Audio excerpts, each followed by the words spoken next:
10.1.4 इसमें आपको ना दो राइट ट्राइंगल्स दी गई हैं। उन राइट ट्राइंगल्स में आपको जो चीज़ गिवन है वो ये है कि हाइपोटेन्यूज जो है ना वो क्या है, आपस में कंग्रुएंट है। तो अगर हाइपोटेन्यूज कंग्रुएंट है और अगर हाइपोटेन्यूज कंग्रुएंट है तो आपने प्रूव करना है कि ये ट्राइंगल्स जो होंगी ये भी क्या होंगी, कंग्रुएंट होंगी। तो अब इसमें भी ऑलमोस्ट वही स्ट्रेटजी हम यूज करेंगे जो पिछले थ्योरम में हमने की है। तो इसमें देख लें, आपको angle B angle right triangle है तो एक एंगल दोनों में क्या होगा, 90 डिग्री होगा। और 90 डिग्री के अपोजिट जो साइड होती है वो क्या होती है, हाइपोटेन्यूज होता है। तो ये भी हाइपोटेन्यूज होगा, ये भी आपके पास क्या होगा, हाइपोटेन्यूज। तो ये अपोजिट 90 के अपोजिट जो साइड होगी वो हाइपोटेन्यूज, तो इनकी हाइपोटेन्यूज जो है ना वो कंग्रुएंट है। तो प्रूव करना है कि ये जो ट्राइंगल्स होंगी ये भी क्या होंगी, कंग्रुएंट होंगी। तो अब इसके लिए सेम वही काम करेंगे, हम एक और ट्राइंगल बनाएंगे यहाँ पे, प्रोड्यूस एफ ई को आप एम तक ले जाएं आगे, ठीक है। इसको आप आगे प्रोड्यूस करें और प्रोड्यूस करके ना एम तक, फिर एम को डी से क्या कर दें, ज्वाइन कर दें। एम को डी से इसको थोड़ा सा इक्वल लेकर आने के लिए थोड़ी एक्सटेंशन यूज करते हैं यहाँ तक। इसको फिर आप क्या कर दें, एम के साथ ज्वाइन करते हैं, राइट हो गया। अब इसमें कंडीशन ये रखनी है कि ई एम जो है वो बी सी के इक्वल होना चाहिए। मीन टू से ये जो ई एम है ये बी सी के इक्वल होना चाहिए। इसकी लेंथ आपने एम आपने वहां तक रखना है कि ये दोनों आपस में क्या हो जाए, इक्वल हो जाए। ये जो कंस्ट्रक्शन की इसमें ये कंडीशन हमने यूज की है कि ई एम कंग्रुएंट होना चाहिए बी सी के, फिर join D to M, M को डी से ज्वाइन कर दिया। अब आपको पता है ये लाइन के ऊपर एंगल बन रहे हैं दो, ये एंगल और ये एंगल, डी ई एम और डी ई एफ, ये एंगल प्लस ये एंगल, ये एक लाइन के ऊपर वाले एंगल्स हैं। तो किसी भी लाइन के ऊपर एंगल्स लेकर उन्हें सम करें तो उनका सब 180 डिग्री आता है, इन्हें सप्लीमेंट्री एंगल्स कहते हैं। जब भी कोई भी लाइन है, ये जैसे ये लाइन है, इसके ऊपर मैं क्या करता हूँ, यहाँ से कोई लाइन से कट करवाता हूँ, इसको ये कट करवा दिया। तो अब जब कट करवाएंगे तो ये एक एंगल मिलेगा, ये दूसरा एंगल मिलेगा। इस एंगल को और इस एंगल को हम ऐड करेंगे जब θ1 और θ2 को, तो आपके पास जो आंसर आएगा 180 डिग्री आएगा। यानी कोई भी आपके पास लाइन है उसे किसी दूसरी लाइन के साथ आप इंटरसेक्ट करवाएं तो लाइन के ऊपर वाले एंगल या लाइन के नीचे लेफ्ट या राइट पे जो दो एंगल्स हैं उनका सम जब आप लेंगे तो 180 डिग्री आएगा। इस प्रॉपर्टी को क्या कहते हैं, सप्लीमेंट्री एंगल्स कहते हैं।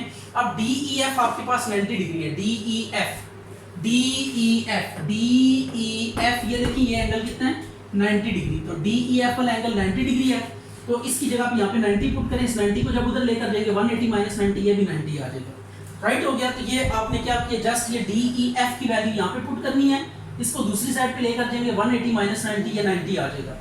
तो डी ई एम भी आपके पास क्या आ गया, 90 आ गया। मीन टू से ये जो ट्रायंगल है ये भी क्या हो गया, राइट ट्रायंगल हो गया। अब ये राइट ट्रायंगल है तो मीन इनमें कुछ कॉरेस्पॉन्डेंस जनरेट की जा सकती है। तो अब इस डॉटेड वाली ट्रायंगल को ए बी सी वाली ट्रायंगल के साथ कंपेयर करके कंग्रुएंट प्रूव करेंगे। तो अब देख रहे हैं ट्रायंगल ए बी सी और डी ई एम हमने कह दिया बिल्कुल पिछले थ्योरम की तरह अभी तक हम मूव कर रहे हैं। बी सी इक्वल है ई एम के, बी सी और ई एम ये कंस्ट्रक्शन में हमने किया था कि बी सी और ई एम आपस में क्या है, कंग्रुएंट है। इसी तरह एंगल ए बी सी और angle D E M, A B C B पे 90 डिग्री बन रहा है और यहाँ पे ई पे 90 डिग्री, डी ई एम ये 90 है और इधर से ए बी सी ये 90 है, दोनों राइट एंगल है। तो राइट एंगल होने की वजह से ये दोनों क्या हो जाएंगे, आपस में इक्वल हो जाएंगे। अब ए बी और डी ई आपस में इक्वल होंगे, ये कहां से पता लगा, ए बी और डी ई, ए बी और ये डी ई आपस में क्या हो जाएंगे, इक्वल हो जाएंगे। ए बी और डी ई आपस में इक्वल हो जाएंगे। ये क्या, हाँ ये गिवन में एक और चीज हम मिस कर रहे थे कि आपके पास एक साइड और हाइपोटेन्यूज ये कंग्रुएंट दिया हुआ है, ये आपको कंग्रुएंट दिया हुआ है A D sorry A B, ये गिवन में एक चीज मिसिंग है जी, इसको आप लिख लें डी ई।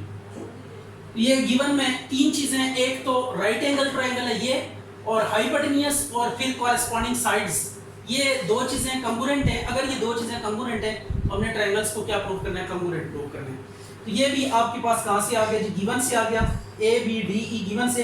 अब देखें दो साइड्स और एक एंगल, ये ट्रायंगल्स को लेके, इन दो ट्रायंगल्स को लेके हमने प्रूव कर दिया है कि दो साइड्स और एक एंगल इक्वल आ रहे हैं। अगर ऐसा है तो ये ट्रायंगल्स क्या हो जाएंगी, कंग्रुएंट हो जाएंगी, राइट हो गया। अब अगर ये कंग्रुएंट ट्रायंगल्स है तो थोड़ा सा हम आगे मूव करते हैं, फिर इनके कॉरेस्पॉन्डिंग एंगल्स और कॉरेस्पॉन्डिंग साइड्स भी क्या होंगी, कंग्रुएंट होगी। तो ये जो सी वाला एंगल होगा ये एम वाले के इक्वल होगा, राइट हो गया।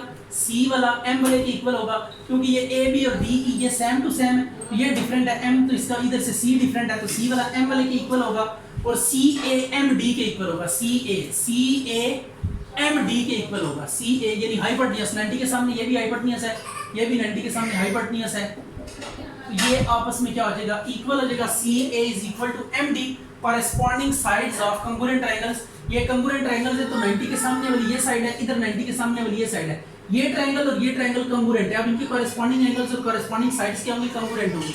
तो उस प्रॉपर्टी को यूज करते हुए हमने एंगल को और साइड को क्या कर लिया, कंपेयर कर लिया। बट सी ए जो है वो एफ डी के इक्वल है। सी ए किसके इक्वल है, एफ डी के। सी ए एफ डी के इक्वल है, तो फिर हम इस प्रॉपर्टी को यूज करते हुए देखें सी ए एफ डी के इक्वल है, इधर सी एम डी के इक्वल है, इन दोनों को कंपेयर करें, सी ए कॉमन है, इसको छोड़ दें, एम डी एफ डी के इक्वल हो जाएगा। राइट हो गया। In triangle M F D M F, D M F में डी एम एफ, इस ट्रायंगल में अगर आप देखें एंगल एफ एंगल एम के इक्वल है, एंगल एम और एंगल एफ आपस में इक्वल होंगे क्योंकि ये सी एंगल एम और एंगल एफ क्या हो जाएंगे, आपस में इक्वल हो जाएंगे। अच्छा, ये ट्रायंगल डी एम एफ को करस्पॉन्ड करवाते हैं ट्रायंगल डी ई एफ से। ये बात आप नोट कर लें कि in triangle D M F ये कॉरेस्पॉन्ड कर रही है ट्रायंगल डी ई एफ से, तो इसमें एंगल एफ जो होगा वो एंगल एम के इक्वल होगा। How is that possible? M D और एफ डी आपस में इक्वल है, ये हमने ऊपर लिखा है एम डी और एफ डी आपस में इक्वल है। अगर एम डी और एफ डी आपस में इक्वल है, एम डी और एफ डी आपस में इक्वल है, तो इनकी जो कॉरेस्पॉन्डिंग एंगल्स होंगे वो भी क्या होंगे, इक्वल होंगे। तो ये एंगल एफ एंगल एम के इक्वल आ गया, angle C equal to angle M है। ये आपके पास कहाँ पे है, ये एंगल्स, ये कंग्रुएंट एंगल्स हमने प्रूव किए हैं। इनमें ये देखें, ये एम और ये सी, ये हमने ऊपर लिखा था कहीं, ये सी और एम वाला एंगल ये लिखा हुआ है, सी और एम एंगल इक्वल है, तो इसको दोबारा लिखा सी और एंगल एम, इन दोनों को कंपेयर कर लें, इसमें कॉमन एम है, तो एफ और सी आपस में क्या हो जाएंगे, कंग्रुएंट हो जाएंगे। अब हम क्या कर सकते हैं, कॉरेस्पॉन्ड कर सकते हैं इसको ट्रायंगल ए बी सी और ट्रायंगल डी ई एफ को। ए बी इक्वल है डी ई के, ए बी डी ई के इक्वल है, ये आपके पास कहाँ से आए, गिवन में है। इसी तरह एंगल ए बी सी ये 90 है, एंगल डी एफ ये भी 90 है, इक्वल है, और एंगल सी ऊपर हमने कह दिया कि एंगल एफ के इक्वल है, एंगल सी एंगल एफ के इक्वल है, तो दो एंगल्स और एक साइड कॉरेस्पॉन्ड कर रही हैं, तो व्हाट डज इट मीन, ये ट्रायंगल्स भी क्या होंगी, कंग्रुएंट होंगी। तो इसको आप देख लीजिएगा पिछले थ्योरम के साथ इसको मैच करके चीजें किस तरह कंपेयर करनी है ट्रायंगल पे। बस आपने कंपैरिजन को सीखना है कि कैसे हम चीजों को कंपेयर कर सकते हैं। तो जस्ट आपने कंपैरिजन को, कॉरेस्पॉन्डिंग एंगल्स कॉरेस्पॉन्डिंग साइड्स को हम कंपेयर कर सकते हैं। आपने देखना है कि इसके कॉरेस्पॉन्डिंग उसका कौन सा एंगल है, इस ट्रायंगल के कॉरेस्पॉन्डिंग उसकी कौन सी साइड है। इस तरीके से आप इनको कंपेयर करके तो आप ये कंग्रुएंसी को जब डेवलप कर सकते हैं।